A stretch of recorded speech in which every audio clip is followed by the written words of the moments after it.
दोस्तों, रात में 12 से 1 बजे के बीच में बहू के कमरे की बत्ती जल रही थी और ससुर जी ऊपर से यानी दूसरी मंजिल से देख रहे थे। उन्होंने आवाज़ लगाई कि ऐसा तो नहीं कुछ अनहोनी हो रही है, क्योंकि बत्ती जल रही है और उनका बेटा इस दुनिया में नहीं है। लेकिन कोई भी बहू के कमरे से रिप्लाई नहीं मिला। फिर वो नीचे आए और उन्होंने नीचे आके फिर से आवाज़ लगाई कि बहू क्या कोई परेशानी तो नहीं है, लेकिन बहू के कमरे से कोई रिप्लाई नहीं मिला। फिर उन्होंने खिड़की में झांक कर देखा।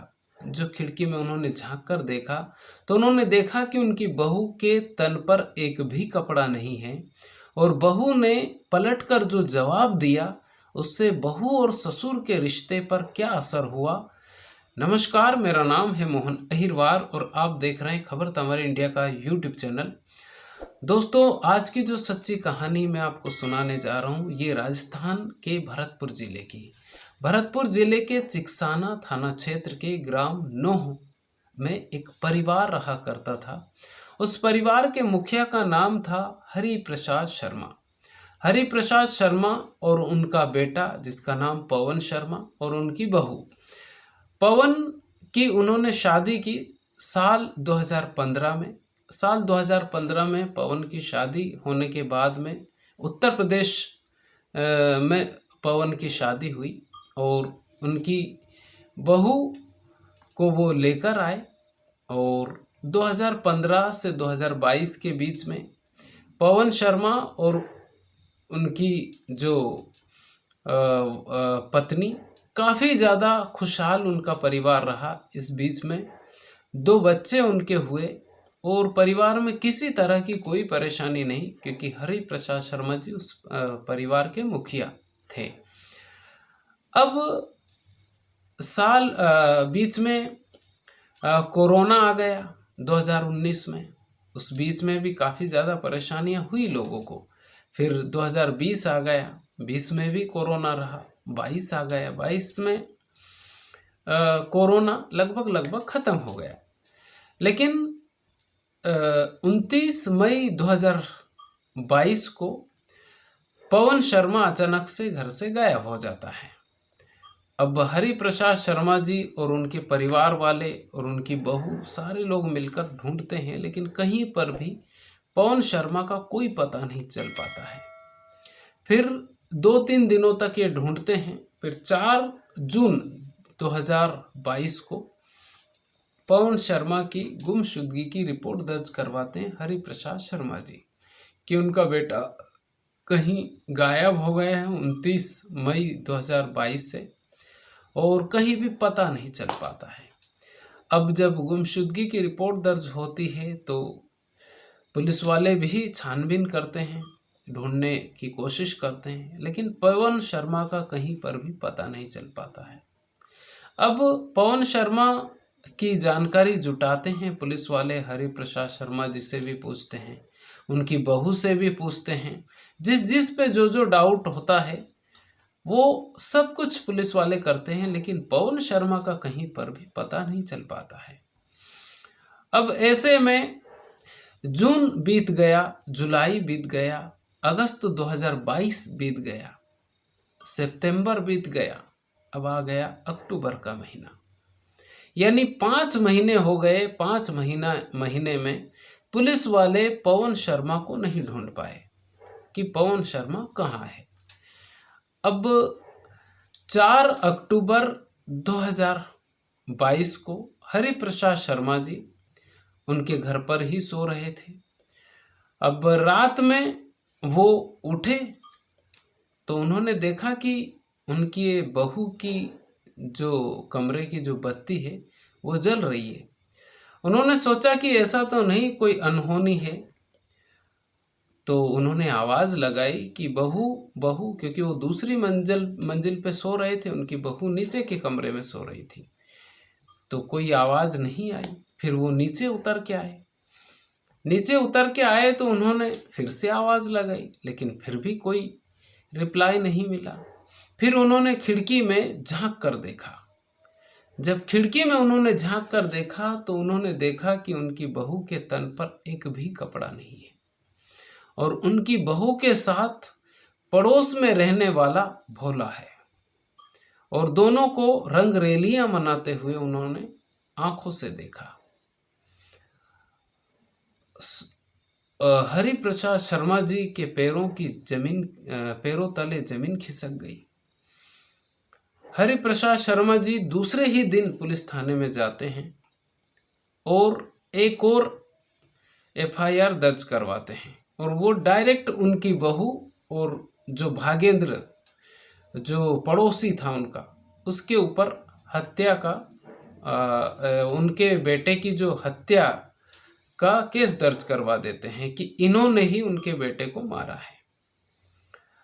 अब जब डायरेक्ट वो हरिप्रसाद शर्मा जी पुलिस वाले से बोलते हैं तो उनकी बहू से भी पूछताछ होती है, भोला से भी पूछताछ होती है। लेकिन शुरुआत में भी पुलिस वाले ने उनकी बहू से पूछताछ की थी, लेकिन बहू के ऊपर कोई शक ही नहीं था। वो इतनी रोई थी कि ऐसा लग रहा था कि वो पति के साथ ही सती हो जाएगी।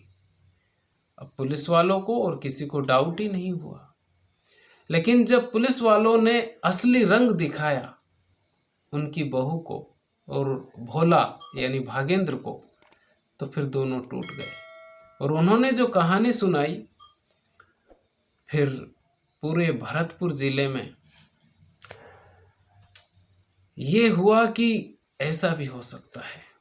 उनकी बहू ने कहानी सुनाई कि भोला और भागेंद्र का रिश्ता साल 2016 के बाद से ही बन गया था। उन दोनों में प्रेम हो गया। प्रेम होने के बाद में उन दोनों में आपसी संबंध हो गए। अब इसका पता किसी को भी नहीं चला और किसी को था भी नहीं। यहाँ तक कि पवन शर्मा को भी 28 मई 2022 तक भी नहीं था। लेकिन ऐसे ही भोला आता था रात में, पवन शर्मा सोता रहता था, वो भोला उसका काम करके और चला जाता था। यानी कम से कम 5-7 साल हो गए, लेकिन ना पवन शर्मा को पता चला और ना ही हरिप्रसाद शर्मा को पता चला। अब जिस दिन भोला यानी कि 29 मई 2022 को जब भोला पवन शर्मा के कमरे में आया तो पवन शर्मा भी वहीं पे सो रहा था।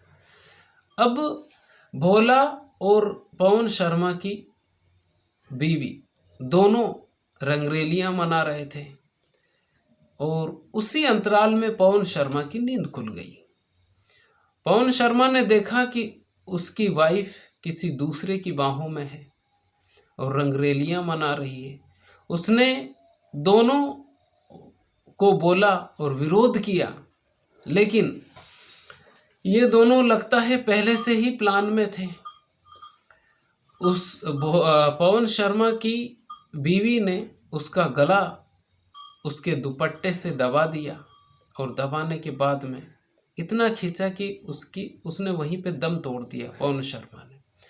अब इनका कोई ऐसा प्लान नहीं था कि इसकी मृत्यु हो जाएगी। फिर इन्होंने पवन शर्मा को यानी इस भोला ने और उसकी जो गर्लफ्रेंड है उसने एक थैले में उसको भरा और थैले में भरने के बाद में वहाँ पर एक नहर थी, उस नहर में वो फेंक कर आ गए। यानी 29 मई 2022 को ही ये काम उन्होंने कर दिया और वापस से आके अपने अपने घर सो गए। सुबह जब हरिप्रसाद शर्मा जी को पता चला कि पवन नहीं है तो फिर उन्होंने खोजबीन की, लेकिन नहीं पता चला। अब रिपोर्ट भी दर्ज करवा दी थी। पवन शर्मा की बीवी और भागेंद्र यानी कि भोला उनका पड़ोसी, पवन शर्मा के गायब होने के 5 महीने तक लगातार उनके ही घर में आके उनकी ही यानी पवन शर्मा की बीवी के साथ लगातार रंगरेलियां मना रहा था। अब जब पुलिस ये बात भोला ने खुद ने ये बात कबूल की थी, लेकिन जब पुलिस ने उनको पकड़ा तो फिर उनको मौके पर ले जाया गया कि कहाँ पे उन्होंने फेंका, क्योंकि 5 महीने में नहर में मछलियाँ होती है, बड़े मगरमच्छ होते हैं, जानवर होते हैं, तो वो खा जाते हैं। गोताखोरों की मदद से पुलिस वालों ने भोला को पवन शर्मा को ढूंढने की कोशिश की कि कुछ सुराग मिल जाए। सुराग मिला, एक आधार कार्ड मिला, कुछ पवन शर्मा की हड्डियां मिली और कुछ कपड़े मिले। यानी कि ये सबूत हो गया कि हाँ, इन्होंने मार के पवन शर्मा को इसी नहर में फेंका था, और फेंकने के बाद में ये फिर अपने अपने घर पे सो गए थे। दोस्तों, भोला और पवन शर्मा की बीवी ये दोनों ही आज जेल में हैं, और पवन शर्मा इस दुनिया में नहीं है। पवन शर्मा के 2 बच्चे हैं जिनको हरि प्रसाद शर्मा जी की ही अब जिम्मेदारी हो गई है। कहा तो ये जाता है कि बेटा पिता को संभालता है, या पिता को एक तरह से बच्चों की तरह ही ट्रीट करते हैं बहुत सारे लोग, लेकिन आज के ज़माने में ऐसा नहीं है, सब उल्टा पुल्टा हो जाता है। अब पवन शर्मा इस दुनिया में नहीं है, उनके 2 बच्चे हैं, हरि प्रसाद शर्मा जी उनको संभालते हैं। लेकिन अवैध संबंधों की जो कहानियाँ होती है, ये सच्ची कहानी है। अब ये जो कहानी है, इसमें हरि प्रसाद शर्मा जी के घर पे कोई कमी नहीं थी, लेकिन कहते हैं कि जब रासलीला होती है, यानी कि जब इश्क होता है, तो इश्क इतना अंधा हो जाता है कि न बच्चे दिखाई देते हैं, न पति दिखाई देता है, न ससुर जी दिखाई देते हैं, न उसके खुद के उसको माँ बाप दिखाई देते हैं। सिर्फ वही दिखाई देता है जिससे इश्क होता है, और वो इश्क इतना अंधा हो जाता है कि उसको भी वो ख़त्म कर देते हैं जो उनको लेके आया है। नहीं तो भरतपुर कहाँ है, कानपुर कहाँ है, यानी उत्तर प्रदेश कहाँ है। अब उत्तर प्रदेश में शादी हुई थी पवन शर्मा की, इश्क हुआ वहाँ पे, शादी हुई भरतपुर में। दोस्तों, इस कहानी को सुनाने का मकसद किसी के दिल को ठेस पहुंचाना नहीं, बल्कि आपको जागरूक करना है कि क्राइम करने वाला कितना भी शातिर क्यों ना हो, पकड़ा जरूर जाता है। 5 महीने के बाद ही पकड़ाए, लेकिन पकड़ा गए। और एक ना एक दिन ये 5 महीने के बाद भी नहीं पकड़ाते, फिर भी कहीं ना कहीं शक होता ही सही, फिर भी पकड़ाते, क्योंकि पवन शर्मा का कहीं भी सुराग नहीं मिल रहा था। तो दोस्तों, ये वीडियो आपको कैसा लगा, आप हमें कमेंट करके ज़रूर बताइए। चैनल पर पहली बार आए हैं तो चैनल को सब्सक्राइब जरूर कर लीजिए। खुश रहिए, अपने माता पिता का ख्याल रखिए। अगर आपके घर में आपके दादा दादी हो तो 24 घंटे में 1 घंटा आप उनके पास जरूर बैठिए, क्योंकि वो जो आपको नॉलेज दे सकते हैं, वो जो आपको संस्कार दे सकते हैं, दुनिया की कोई यूनिवर्सिटी, कोई स्कूल कॉलेज वैसे संस्कार आपको नहीं दे सकते जैसे हमारे घर के बड़े बुजुर्ग हमें या हमारे बच्चों को दे सकते हैं। तो खुश रहिए। बहुत बहुत धन्यवाद आपका।